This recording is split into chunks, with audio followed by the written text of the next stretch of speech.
आज का जो हमारा विषय है ना, वो शरीर और मन के संबंध पर है, लेकिन एक बहुत ही अलग नजरिए से। हाँ। हम यहाँ कोई मेडिकल सलाह की बात नहीं कर रहे हैं, बल्कि एक वैकल्पिक दर्शन को समझने की कोशिश कर रहे हैं कि कैसे हमारी भावनाएं, हमारे विचार, हमारी शारीरिक सेहत पर असर डाल सकते हैं। बिल्कुल। ये स्रोत जो है वो कहता है कि हमारा शरीर एक आईने की तरह है। जो भी हमारे अंदर चल रहा है वो सब कुछ दिखाता है। अच्छा। हमारा जो अवचेतन मन है, मतलब सबकॉन्शियस माइंड, वो हमारी सारी यादों, अनुभवों और भावनाओं का एक बहुत बड़ा भंडार है। और ये स्रोत बताता है कि ये यादें सिर्फ दिमाग में नहीं रहती, बल्कि एक कंपन, एक वाइब्रेशन के रूप में हमारे शरीर की कोशिकाओं में जमा हो जाती हैं। कंपन या वाइब्रेशन, ये थोड़ा समझने में मुश्किल लग सकता है। इसे आसान शब्दों में कैसे समझें? इसे ऐसे सोचें कि हमारा शरीर एक संगीत वाद्यंत्र की तरह है। जैसे एक सितार। हाँ बिल्कुल, इसे एक सितार। तो जो सकारात्मक विचार और भावनाएं हैं, जैसे खुशी, प्यार, कृतज्ञता, ये सब एक मधुर संगीत की तरह हैं, जो सितार के तारों को सही सुर में रखती हैं। मतलब शरीर संतुलन में रहता है। एकदम। लेकिन जो नकारात्मक यादें हैं, जैसे गुस्सा, अपराध बोध या नफरत, ये एक बेसुरी धुन की तरह हैं, जो तारों में तनाव पैदा करती, उन्हें कस देती हैं। और यही तनाव। हाँ, यही तनाव और असंतुलन स्रोत के अनुसार शरीर में बीमारी के रूप में बाहर आता है। मतलब हमारे विचार और भावनाएं हमारे शरीर के संगीत को बना या बिगाड़ सकते हैं।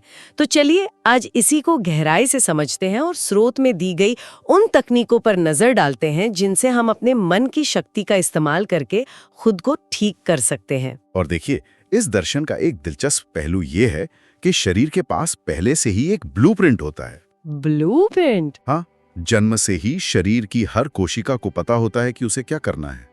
दिल को कैसे धड़कना है, फेफड़ों को कैसे सांस लेनी है, ये सब अपने आप होता है।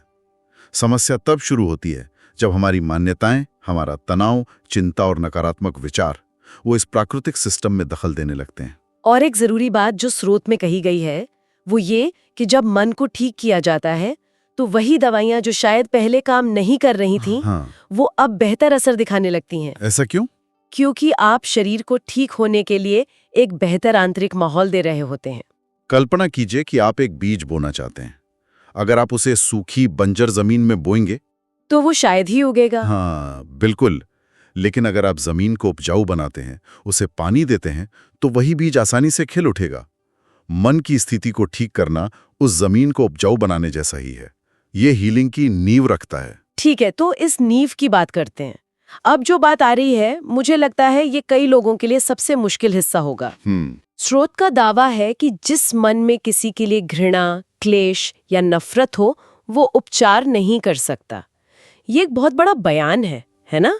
क्योंकि अतीत के चोटों को भूलना या किसी को माफ करना आसान नहीं होता। बिल्कुल नहीं होता। तो फिर सवाल उठता है कि इन भारी भावनाओं से कैसे निपटा जाए। हाँ, और स्रोत इसके लिए कोई सिर्फ थियरी नहीं देता, एक बहुत प्रैक्टिकल तकनीक सुझाता है। आपको एक कागज और कलम लेकर बैठना है और लिखना शुरू करना है। मैं पूरे दिल से उस व्यक्ति का नाम को माफ करती हूँ, करता हूँ। बस एक बार लिखना है या मन में सोच लेना काफी नहीं है? नहीं, और यही इस तकनीक की कुंजी है। सिर्फ सोचने से इस दृष्टिकोण के अनुसार बात नहीं बनती। जब आप लिखते हैं तो आप उस विचार को एक भौतिक रूप दे रहे होते हैं। ये आपके अवचेतन मन के लिए एक ज्यादा शक्तिशाली संकेत है। अच्छा? और इसे एक बार नहीं, बल्कि हर दिन 10 से 15 मिनट तक लगातार लिखना है। ये एक तरह की मानसिक कसरत है। 10 से 15 मिनट तक एक ही वाक्य रोज?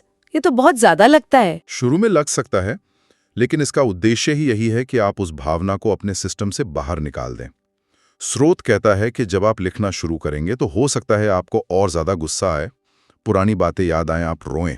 मतलब ये सब नॉर्मल है? हाँ, ये सब प्रक्रिया का हिस्सा है। आपको बस लिखते रहना है। ये अभ्यास एक व्यक्ति के लिए कम से कम 7 दिनों तक करना है। 7 दिन बाद आप सूची में अगले व्यक्ति का नाम ले सकते हैं। और स्रोत एक और बहुत महत्वपूर्ण बात पे जोर देता है, इस सूची में अपना नाम लिखना।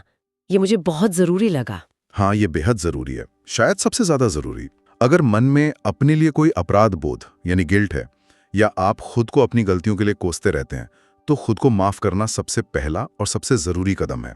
सही बात है। जब तक आप खुद के साथ शांति स्थापित नहीं करते, तब तक दूसरों को दी गई माफी भी अधूरी रह जाती है।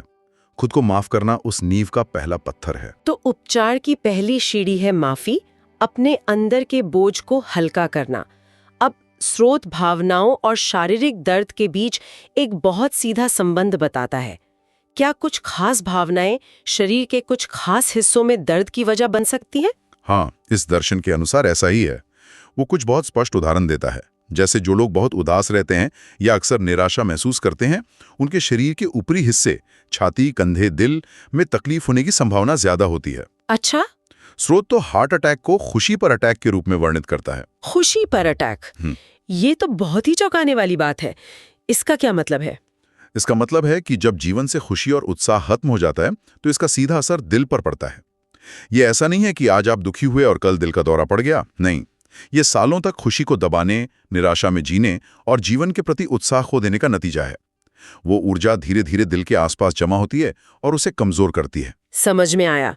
और आलोचना या दूसरों को दोष देने की भावना के बारे में क्या? यह एक और दिलचस्प उदाहरण है। स्रोत कहता है कि जब हम दूसरों पर दोष मढ़ने के लिए अपनी उंगलियों का बहुत ज्यादा इस्तेमाल करते हैं, इसने ऐसा किया, उसने वैसा किया, तो ये ऊर्जा अक्सर गठिया यानी आर्थराइटिस के रूप में प्रकट हो सकती है, खासकर हाथों और उंगलियों में। हाँ बिल्कुल, यह एक बहुत ही सीधी तस्वीर है। जिस उंगली से हम दूसरों पर आरोप लगाते हैं, उसी में दर्द होना।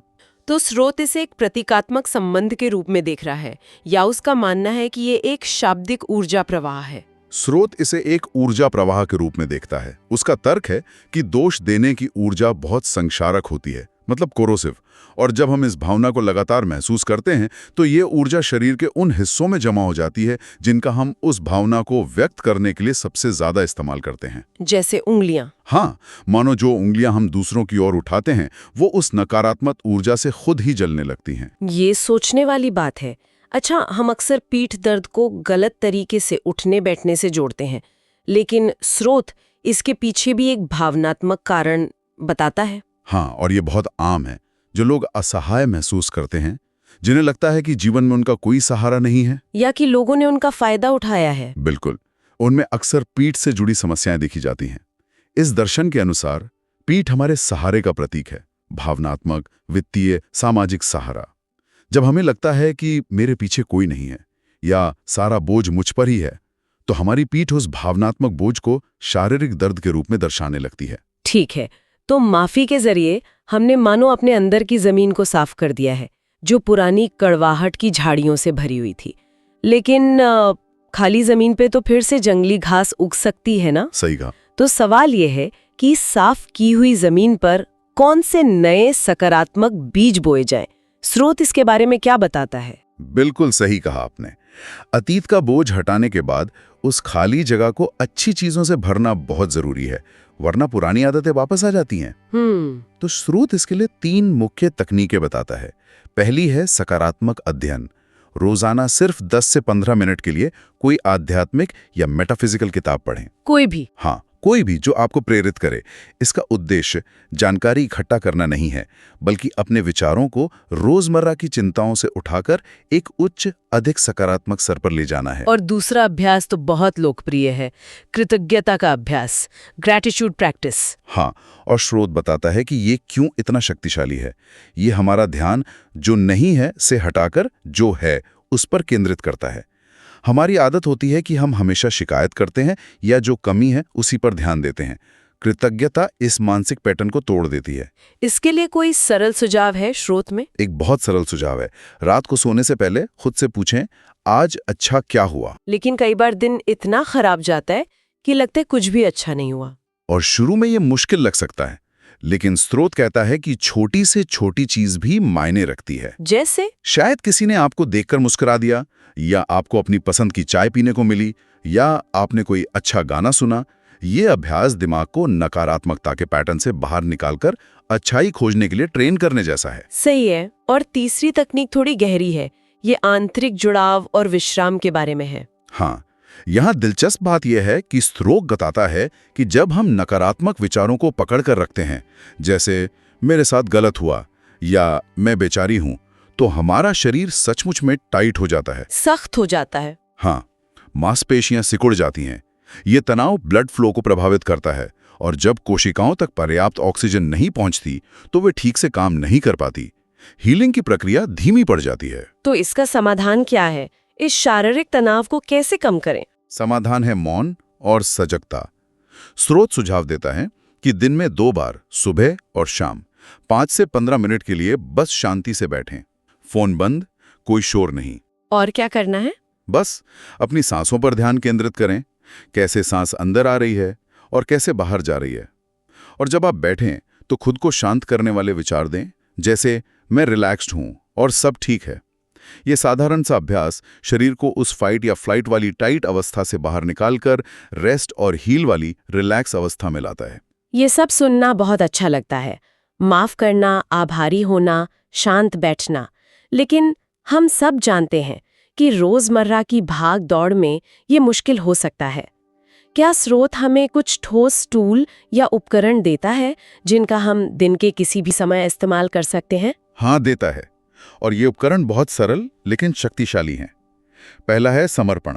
समर्पण? हाँ, अपने मौन अभ्यास या ध्यान के अंत में जिस भी दिव्य शक्ति में आप विश्वास करते हैं, ईश्वर, ब्रह्मांड या अपनी आंतरिक आत्मा, उनकी छवि मन में लाएं और अपनी सारी नकारात्मकता, चिंता और दर्द उन्हें सौंप दें।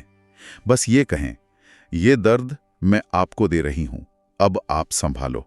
मतलब बोझ को अपने कंधों से हटाना। बिल्कुल, ये एक प्रतीकात्मक लेकिन बहुत शक्तिशाली तरीका है। और सकारात्मक संकल्प यानी पॉजिटिव अफर्मेशंस, ये तो बहुत सुने हैं, लेकिन क्या ये वाकई काम करते हैं? इस दृष्टिकोण के अनुसार ही ये बिल्कुल काम करते हैं।